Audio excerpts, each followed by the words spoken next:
Chegou a hora tão esperada, chegou a hora de nossa revisão geral. Você que acompanhou aqui a unidade 1, todo tranquilinho ali, as nossas aulas e pá, agora chegou o momento de fazermos a revisão para que você faça uma prova, aluna. Aluna, se concentre na prova, a prova será em cima do que nós estudamos, tá? Nós temos os textos complementares que eu peço que vocês tenham estudado pelos textos complementares também, porque tudo isso vai estar dentro da nossa avaliação, tá certo? Vamos lá para a nossa aula, que nós temos aí apenas 20 minutos de revisão, tá certo? Então, vamos lá. Eu acompanho aqui com vocês, na tela para vocês. Nós temos aí a aula 10 aí, nós vamos falar sobre a aula 2, a exploração, a conquista e ocupação da Amazônia, a aula 3 sobre o Tratado de Madrid, o Vale do Guaporé, a aula 4 sobre Real, Forte, Príncipe da Beira, a aula 6 sobre a resistência escrava no Vale do Guaporé e a aula 8 vamos falar sobre o primeiro ciclo da borracha. Olha aí essa revisão, a gente começa pela aula 2, a exploração e a conquista e ocupação da Amazônia. Nós vemos a Amazônia enquanto um espaço natural, a Ileia Amazônica, a Droga do Sertão e a navegação dos rios de Rondônia. Tudo isso aí para vocês estudarem dentro desse contexto dessa aula. A gente começa com a Ileia Amazônica aí, que é uma floresta latifoliada, úmidas, que cobre maior parte da bacia amazônica da América do Sul. Esta bacia abrange 7 milhões de quilômetros quadrados. Então, essa é a importância da Amazônia enquanto Ileia. Ileia que foi esse nome dado ainda no século XIX aí, para definir o que era a Amazônia. Poucos lugares do mundo, isso daqui, ó, importante, poucos lugares do mundo são tão importantes para a sobrevivência da humanidade quanto a Amazônia. Por quê? Pela sua biodiversidade, pelo controle climático, e por vários fatores que trazem a vida à floresta amazônica. A floresta amazônica ela é rica em pé, gente. A destruição dela não traz riqueza. Nós temos vários produtos que são extraídos da Amazônia que são valiosos dentro da sociedade. O lar de 180 etnias de povos indígenas e de cerca de 14 milhões de famílias urbanas e rurais vivendo na Amazônia. É uma vastidão de pessoas e de biodiversidade. A mão de obra utilizada para a extração da droga do sertão, que foi outro assunto que nós vimos, era mão de obra indígena, controlada lá pelos jesuítas. Os jesuítas faziam esse controle. As drogas do sertão eram produto retirado dessa floresta aí durante o século XVII. Com a queda lá, nós tivemos aí a diminuição das especiarias vindo do Oriente, então as drogas do sertão foi algo que vem substituir para Portugal, que era a colônia do Brasil, naquele momento, substituir essas especiarias. Por exemplo, de droga do sertão, a castanha do Pará, o guaraná, a salsa, entre outros produtos aí que nós temos enquanto droga do sertão. O declínio desse comércio acontece no século XVIII, sabe por quê? Porque o século XVIII é conhecido como o século do ouro. A extração do ouro no Brasil se intensifica, principalmente na região de Minas Gerais, no início do século XVIII. Depois nós tivemos a Guerra dos Emboabas, eles tiveram a entrada aqui para a região mais central, mais para o sertão, o ouro começa a ser extraído. Vimos também nessa aula navegações durante o século XIX, a navegação pelo rio Madeira. Vimos aí os barcos a vapor chegando no Rio Madeira. Vimos que o barco a vapor no Rio Madeira chegava ali até a região do Crato, próximo de Humaitá, e aí depois eles vinham para Santo Antônio de Canoa. Por quê? Porque do outro lado do rio era a Bolívia.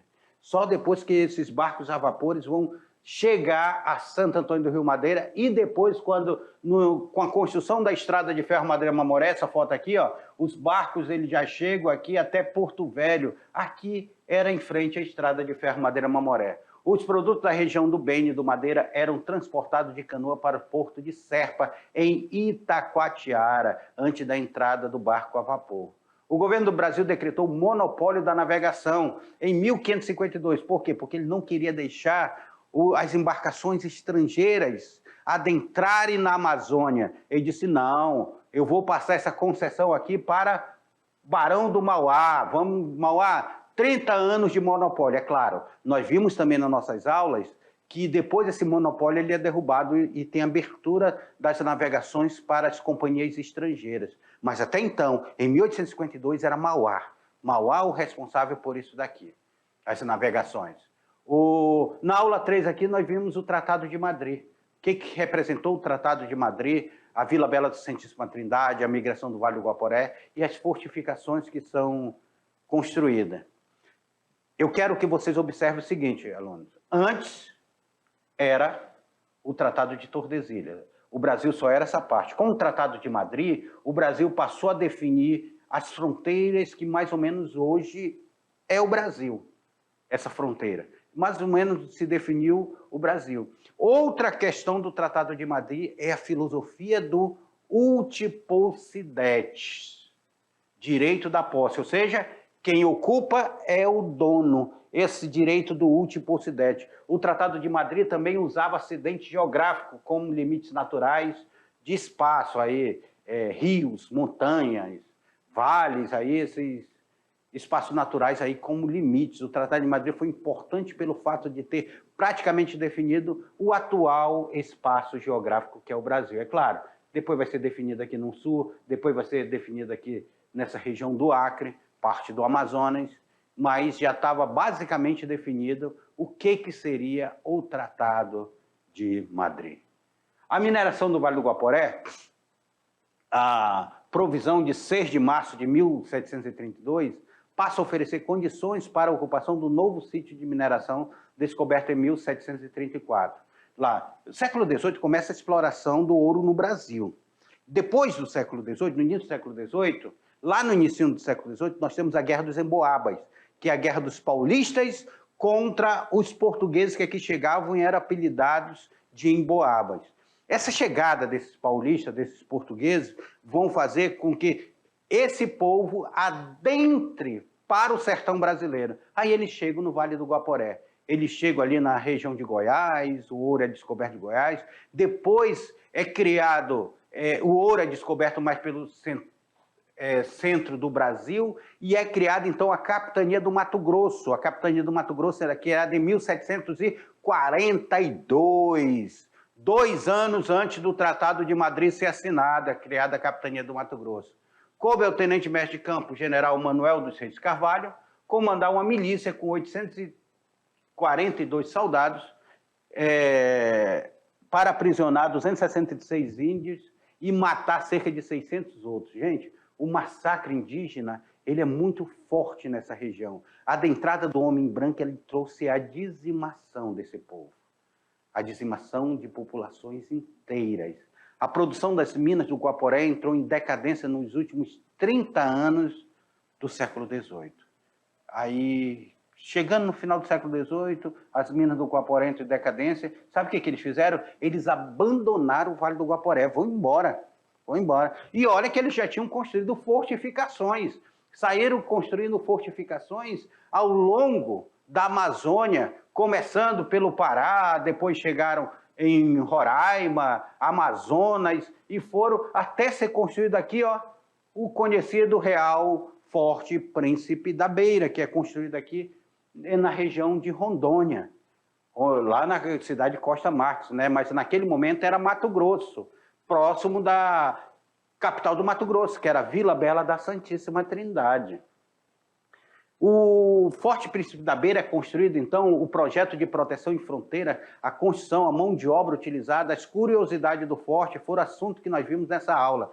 O projeto de proteção das fronteiras, Portugal necessitava de aumento sensível na capacidade ofensiva, então eles vão começar a construir um forte, porque eles tiveram a bula papal de 1492, depois tiveram o Tratado de Tordesilhas de 1494, e eles precisavam assegurar essa região. E tinha sido assinado também o Tratado de Madrid, de 1750. O processo de construção da fortaleza inicia-se no século XVI, pelo Brasil afora, e termina com a construção do Real Forte Príncipe da Beira. Eu quero lembrar que o Real Forte Príncipe da Beira é a maior fortificação portuguesa fora de Portugal. Foi assunto que nós vimos aí também nessa aula, aí, o Forte Príncipe da Beira. A construção, a base da construção do Forte Príncipe da Beira aí, é muito parecida com o Forte de Macapá. Ela é muito parecida, é prima irmã do Forte de Macapá. Os preparativos da obra ela começa em 1775. A pedra fundamental ela se dá em 1776. Então, o Dom Luiz de Albuquerque de Melo Pereira e Cáceres, ele traz, governador da capitania do Mato Grosso, ele traz essa necessidade. O forte foi concluído em 1783, sendo o primeiro comandante o capitão de dragão José de Melo da Silva e Vilhena, aqui o primeiro comandante aqui do Forte Príncipe da Beira. Só que o Forte Príncipe da Beira foi construído para defender a fronteira na exploração do ouro aqui do Vale do Guaporé. O ouro começa a declinar no Vale do Guaporé. O forte fica meio sem função, tá? Ele vai ficar muito tempo sem função. Inclusive, ele não trouxe um processo de colonização do Vale do Guaporé. Com a proclamação da República, esse forte ele vai ser abandonado. Vai ser abandonado, assim, já estava meio que abandonado, ele vai ser abandonado na proclamação da República. A mão de obra da construção do forte, a mão de obra é basicamente a mão de obra escrava, negros e indígenas. Existe relato do professor Loures Mar que mais de 1.000 escravos auxiliaram na construção e foram utilizados também a mão de obra nativa. A mão de obra especializada já era um problema sério daquela época. Mais de 200 pedreiros, carteiros, artistas trabalharam nessa obra, trazidos do Rio de Janeiro e de Belém. Então, nós temos a mão de obra especializada, mas nós temos a mão de obra escrava, que é a base da construção do forte. Vimos também nessa aula aí, na aula 6, a resistência escrava no Vale do Guaporé. Os escravos da região do Guaporé, o quilombo de Piolho, as comunidades quilombolas, os conflitos pluriétnicos, foram assuntos que nós tratamos nessa aula. Primeiramente, nós vimos a questão da escravidão. O que era a escravidão no Vale do Guaporé? Os trabalhadores de extração do ouro e da construção da capital Vila Bela da Santíssima Trindade e da construção do Forte Príncipe da Beira foram maciçamente mão de obra escrava africana e indígena também, que é utilizada aqui. O escravo negro, ele chega no Mato Grosso juntamente com a fixação do povoamento. Os rios se transformavam em caminhos de liberdade, sabe por quê? Porque eles pegavam esses rios e eles aproveitavam para fugir. Para fugir era o caminho de liberdade. Vamos fugir pelos rios e vamos formar os quilombos, até que é formado o quilombo do Piolho. Aí José Piolho forma o quilombo do Piolho, se torna líder. Depois da morte de José Piolho, Teresa de Benguela se torna rainha do quilombo do Cariterê, ou o quilombo do Piolho, como era conhecido. Mulheres quilombolas que ousaram desafiar o sistema escravocrata português. Mulheres indígenas, mulheres negras se juntaram nesse quilombo, junto com a rainha Teresa de Benguela, para resistir. Não queria a escravidão, não queria a subjugação do trabalho escravo. Então, eles preferiram resistir.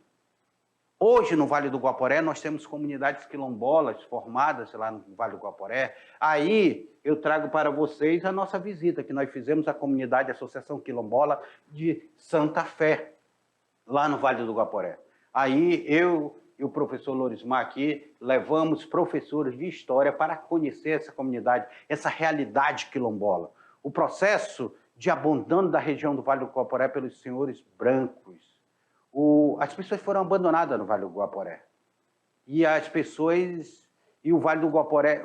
Pessoal, Vila Bela da Santíssima Trindade, depois que ela deixa de ser a capital do Mato Grosso, ela vira uma cidade basicamente de negros, remanescentes quilombolas.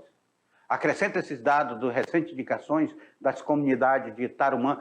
Quem são as comunidades quilombolas do Vale do Guaporé? Nós temos a comunidade do Forte Príncipe da Beira, que recentemente vai ser reconhecida, a comunidade de Jesus, a comunidade de Laranjeira, a comunidade de Pedra Negra, a comunidade Rolim de Moura do Guaporé, Santa Fé e Santo Antônio. São comunidades remanescentes quilombolas.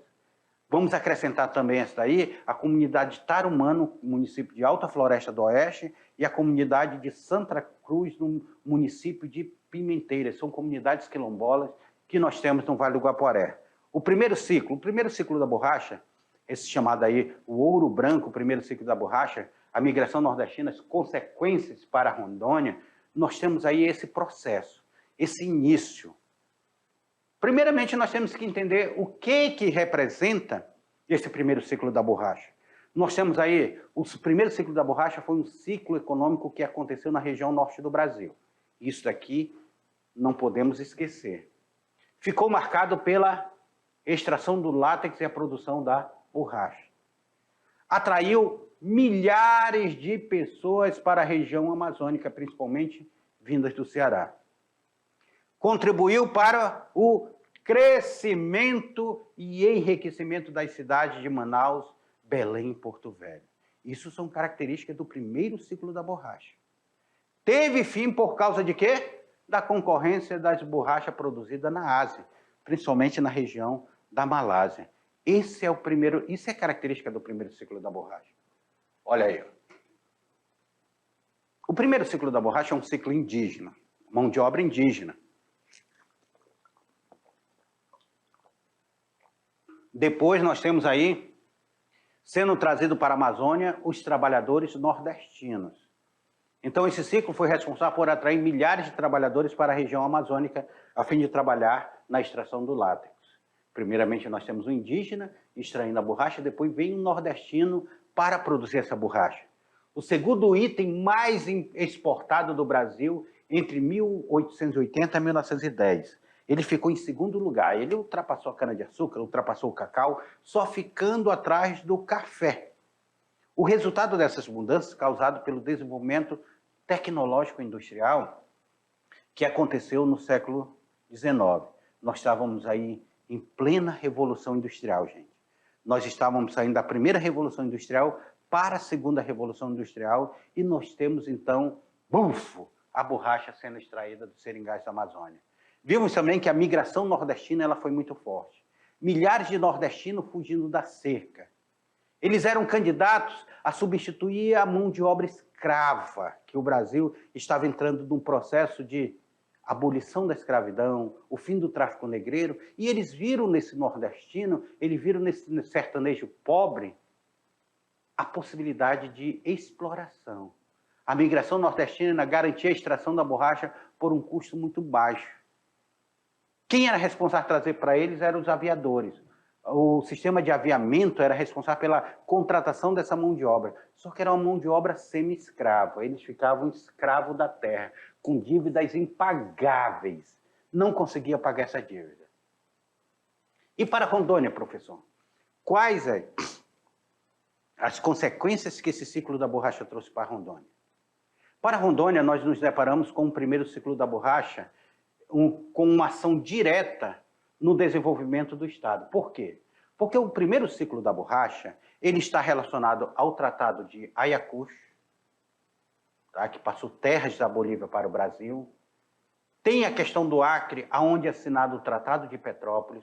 O Tratado de Petrópolis, o Brasil teve que dar terras, pedaços de terras em troca do Acre, teve que pagar 2 milhões de libras esterlinas e ficou responsável da construção da estrada de ferro Madeira-Mamoré. Foi dada pelo Tratado de Petrópolis. É o Tratado de Petrópolis que obriga o Brasil a construir essa estrada de ferro que interessava muito mais a Bolívia. Interessava muito mais a Bolívia do que ao Brasil essa estrada de ferro. O processo de formação e ocupação da Fundação de Porto Velho é identificado principalmente pela construção da estrada de ferro Madeira-Mamoré e pela construção das linhas telegráficas. Então, nós temos aí esse contexto da construção da estrada de ferro Madeira-Mamoré. Estrada feita ali pelo governo brasileiro. Linhas telegráficas feitas pelo governo brasileiro através do Exército, através de uma figura chamada Cândido Mariano da Silva Rondon. E tudo isso vai ser o desenvolvimento e o primeiro ciclo da borracha. Tá? Então, o que nós vimos, alunos? Nós vimos esse processo acontecendo na Amazônia. Nós vimos essa transformação, essa ileia amazônica entrando num processo de enriquecimento do Brasil, entrando no contexto do Brasil. A borracha entra na economia brasileira quando se tem um processo de vulcanização com Charles Goodyear lá, aí vai estourar a extração da borracha aqui. Primeiro ciclo da borracha. Porto Velho nasce graças à borracha. E eu espero que essa aula de revisão ela tenha aberto mais a mente de vocês. Nós pegamos várias aulas e colocamos em uma só, para que vocês façam uma prova bem tranquila. Boa prova para vocês e até a próxima aula.